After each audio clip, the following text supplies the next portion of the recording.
वंदे मातरम, जय भारत। भाई राजीव दीक्षित अमर रहे। आज सारा विश्व अनेकों समस्याओं से जूझ रहा है, क्योंकि हमारा जन्म भारत भूमि पर हुआ, तो हमारा दायित्व भारत भूमि को समस्याओं से मुक्त करना है। ये बेड़ा अमर बलिदानी भाई राजीव दीक्षित जी ने उठाया था, और इससे पहले लाखों क्रांतिकारी इसके लिए कार्य करके गए। इन सभी क्रांतिकारियों के सपनों का भारत निर्माण करना, ये अखंड भारत स्वाभिमान का भी प्रकल्प है। लेकिन वर्तमान परिस्थिति में परिवार का दायित्व प्रत्येक व्यक्ति के ऊपर है। तो ये समझ विकसित हुई कि जब तक परिवार आत्मसम्मान से जीवित नहीं रह सकता, तब तक आप राष्ट्र के लिए कार्य नहीं कर सकते। आज वो दौर नहीं है कि आपको सीधे जाके लड़ना है किसी से। आज दौर मस्तिष्क का है, हमें बुद्धि के साथ आगे बढ़ना होगा। और आज जो हमारी समस्याएं हैं इस राष्ट्र की, उन सभी समस्याओं का समाधान है। और अब जो अखंड भारत अगला प्रकल्प जो लेके आया, उसमें 5111 लोगों को रोजगार देने का सपन हमने देखा है। और ये एक ऐसा रोजगार होगा जिसमें जुड़ के आप राष्ट्र की सारी समस्याओं को हल कर पाओगे। भारत की इकोनॉमी को हम डबल करने वाले हैं, और ये लंबा विस्तृत है, इस पे हम फिर कभी चर्चा करेंगे। अब जो कुछ पिछली वीडियो में कुछ गलतियां हुई, कुछ कमियां रही, और कुछ साथियों के सुझाव आए कि हम तो एंट्री लेवल पे इसमें जुड़ना चाहते हैं, तो हम कैसे जुड़े। तो इसके अंदर सबसे पहले मैंने पिछली वीडियो में बताया था कि जो सेवा के प्रकल्प में जो भी साथी जुड़ेंगे, वो जैसे गौ सेवा का है, भोजन सेवा का है, वनस्पति सेवा का है, खेती का है, उन सब के लिए 10,000 रुपये फिक्स है। और उनका रहना खाना ये गुरुकुल की तरफ से रहेगा। फिर जो साथी चिकित्सा के क्षेत्र में और राष्ट्र को बचाने के लिए आगे आना चाहता है, और जैसे ही वो 1 साल का अनुभव ले लेगा, तो उसे अपग्रेड करके, जब उसका अनुभव हम देख लेंगे, उसे अपग्रेड करके 11,111 पहली कैटेगरी जो है प्रेम कैटेगरी जो बनाई हमने, और उसके अंदर वो समर्पित करी है भाई विनोद को और भागराज को। ये दोनों ही बलिदानी हुए हैं जिन्होंने इस संस्था की नींव भी रखी, और भागराज जो पहले व्यक्ति थे जो कार्य करते करते वो इस संसार से चले गए। तो इस कैटेगरी में कौन व्यक्ति आ सकता है? पहले तो जिन्होंने 1 साल का अनुभव ले लिया गौ सेवा करते करते, वो इस कैटेगरी में एंट्री करेंगे। दूसरे वो लोग करेंगे जो अभी चिकित्सा सीखना चाहते हैं, और फिर चिकित्सा सीख के, जीवन चिकित्सा को सीख के अपने आप को राष्ट्र को समर्पित करना है, प्रकृति को समर्पित करना है, धर्म को समर्पित करना है। तो ऐसे लोगों के लिए एक पूरा सिलेबस डिजाइन किया है। वो सिलेबस 1 वर्ष का हमने रखा है, लेकिन वो उसकी क्षमता है। अगर उस सिलेबस को वो 2 महीने में या 3 महीने में या 1 महीने में भी आत्मसात कर लेता है, और उसकी एक परीक्षा होगी और उसे पास कर लेता है, तो उसको पहली लेवल पे ही, पहले ही सीधा एंट्री 1 साल की बजाय 2 महीने में हम एंट्री लेवल पे लेके जाएंगे, और उसको 11,111 रुपए आत्मसम्मान राशि, ताकि वो परिवार का संचालन कर सके और वो खुश होकर देश सेवा कर सके। 11,111 में उसके यहाँ पे रहने के और खाने के खर्च हैं। इसके अतिरिक्त जो भी खर्चे होंगे उसे खुद करना होगा। साथ में उसको एक सिम दी जाएगी, मोबाइल उसे अपना यूज करना होगा, सिम गुरुकुल देगा, और उसी के माध्यम से पूरा कार्य होगा। दूसरी जो कैटेगरी पिछली बार भी मैंने बताया, दूसरी कैटेगरी में खुदीराम बोस जी को समर्पित रहेगी। 21,111 रुपए उसमें रखा गया।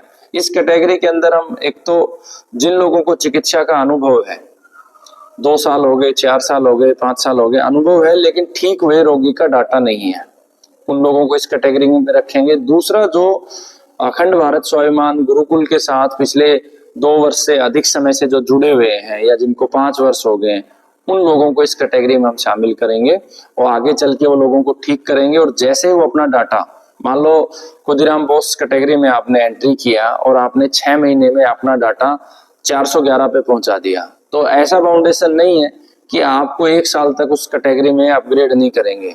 जो कंपनियों का स्ट्रक्चर चलता है कि 1 साल के बाद सैलरी बढ़ती है, वो यहाँ पर नहीं। यहाँ पर सीधा सीधा प्रतिभा से संबंध है। यहाँ पर किसी प्रकार की कोई क्वालिफिकेशन से संबंध नहीं है कि आपको जो है 10वीं पास होना चाहिए, 12वीं। यहाँ पर आपके अंदर क्षमता होनी चाहिए।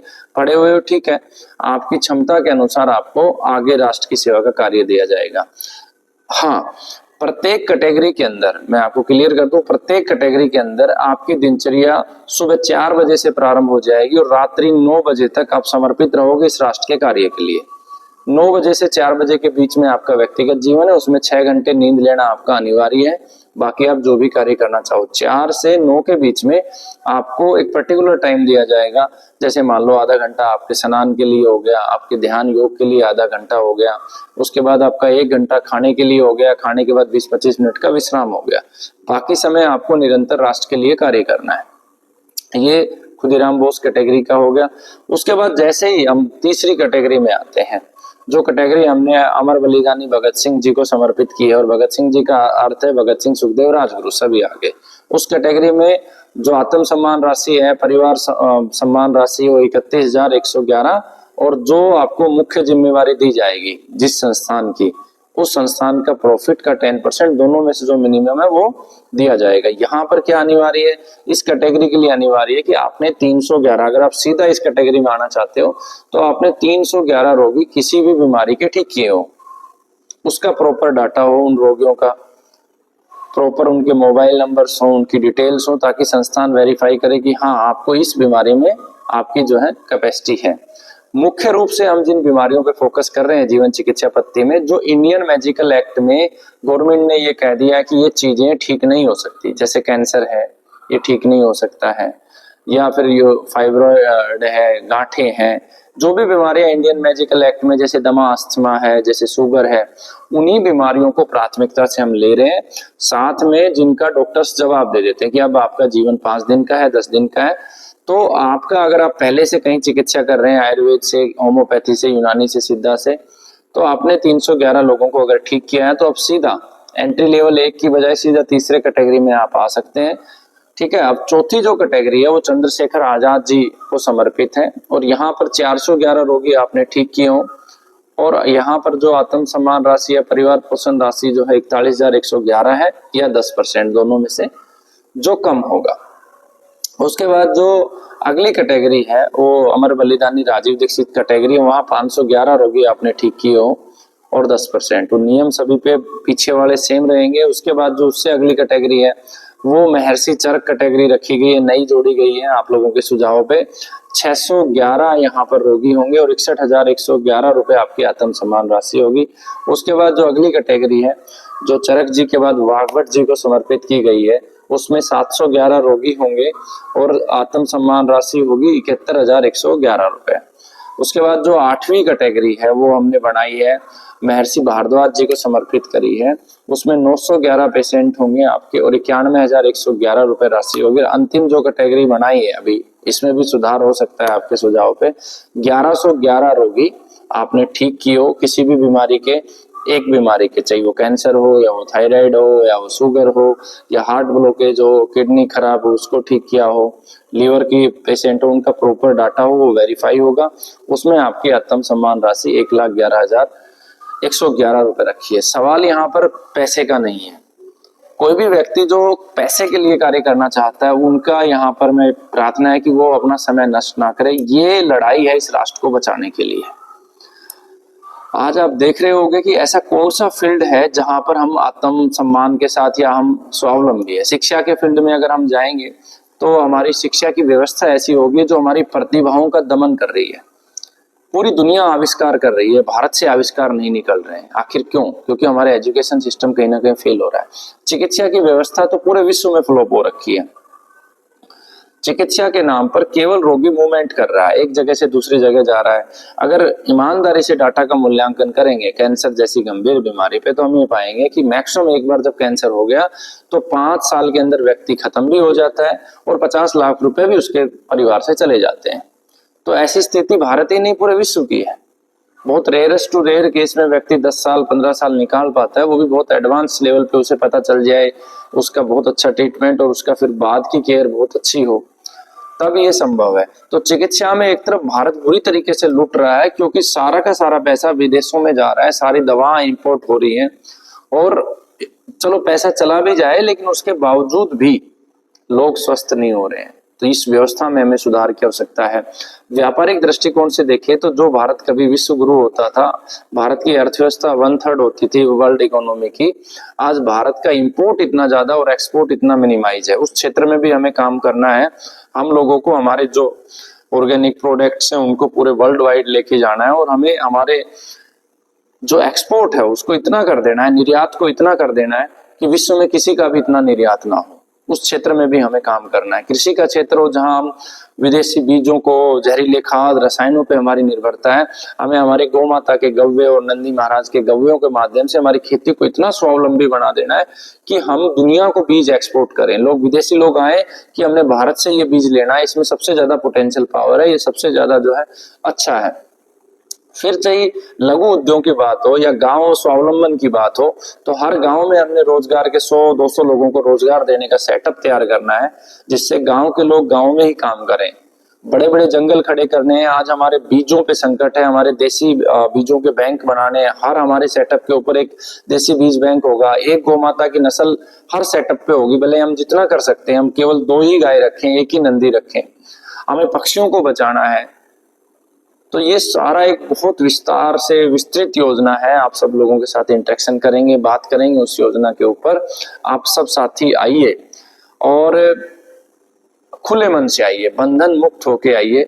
यहाँ पर जो मूल ध्येय है, जो भी व्यक्ति यहाँ पे कार्य करे वो पूर्ण रूप से आनंद में रहे, हर क्षण वो आनंद ले अपने जीवन का, और दूसरों के दुखों को दूर करने का प्रयास करे। ये हमारे हाथ में नहीं है किसी व्यक्ति के दुख को दूर करना, बस हम प्रयास कर सकते हैं।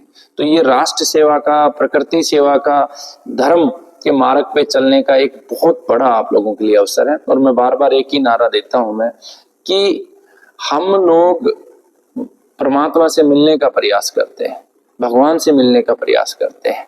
यहाँ पर वो प्रयास नहीं, यहाँ हम वो प्रयास कर रहे हैं कि हमें भगवान बनना है, हमें परमात्मा बनना है। जो कार्य परमात्मा ने किए, दीनहीन की सेवा की, भगवान कृष्ण को देखोगे तो कितने सारे आविष्कार किए उन्होंने, गौ माता का विज्ञान जन जन को बताया। तो हमें वास्तविकता से परिचित होके भगवान ने जो कार्य किए, भगवान के मार्ग पे चलना है, परमात्मा के मार्ग पे चलना है। और ये संभव है। दुनिया में हर असंभव कार्य को संभव मनुष्य ने ही किया है। तो हम सब मिलके जो पहला लक्ष्य है कि भारत को पूरा निरोगी कर दें, और खास करके जो ये मेडिकल इंडस्ट्री है जिसकी वजह से जेल जाना भी हुआ, उस मेडिकल इंडस्ट्री को भी हम एक सीमा में रख दें। तो आप सब मिलके हम ये कार्य करेंगे। और इसमें कोई बाउंडेशन नहीं है, हमें एलोपैथी से कोई परहेज नहीं है। इसमें MBBS डॉक्टर भी आ सकते हैं जिनका ध्येय ये है कि हमें राष्ट्र को बचाना है। सबसे पहले नेताजी सुभाष चंद्र बोस की सेना में, जो अंग्रेजों की से नेवी में, एयरफोर्स में, फौज में काम कर रहे थे, वो लोग सबसे पहले आगे आए थे। एलोपैथी की आवश्यकता वर्तमान में दुनिया को है। तो ऐसे MBBS सर्जन जो चाहते हैं कि मैं अपने जीवन को एक तरीके से संपूर्ण उपयोग करूं, वो आए। क्योंकि एक MBBS सर्जन इस राष्ट्र के लिए बहुत बड़ा काम कर सकता है। क्योंकि सर्जरी आयुर्वेद की देन थी, है और रहेगी। उसको हमें किस तरीके से वर्तमान समय में कैसे एक आम व्यक्ति तक पहुंचाना है, कैसे हम 10,000 रुपए में एक सर्जरी करके व्यक्ति को दे, कैसे हम बड़ी से बड़ी सर्जरी को 15-20 हजार रुपए में करके दे कि एक आम व्यक्ति लूटे नहीं। बस 5 सर्जन अगर हमें मिल जाए तो इसकी पूरी एक विस्तृत योजना है, जिसके माध्यम से हम पूरे राष्ट्र को जो है लाभान्वित कर सकते हैं। आपको भी गौरव होगा, हमें भी गौरव होगा। क्योंकि जो पैसा है, पैसे की जो चाह है वो कभी पूरी नहीं हो सकती है। आप देखो धीरू भाई अंबानी है, भाई भाई का कितना झगड़ा हुआ पैसे के ऊपर। तो उन लोगों के पास उस समय पैसे की कमी थी नहीं, आज भी नहीं है। पैसा की जो आवश्यकता है वो ऐसी है, वो कभी भी पूरी नहीं हो सकती है। आवश्यकता हमें इस बात की हो कि हम हमारे जीवन के प्रत्येक क्षण का आनंद लेते हुए चरम सुख की तरफ बढ़े। और ये जो मनुष्य का जीवन है, ये हमें इस उद्देश्य से मिला है कि हम कल्याण करके जाएं, और अपना भी करें और दुनिया का भी करें। तो आप सभी साथी जुड़िए। और जो भी साथी इस योजना पे काम करना चाहता है वो 90-530 15-501, 90-530 15-508 इन नंबरों पे संपर्क कर सकता है और डाटा हमें दीजिएगा। वंदे गौ मातरम।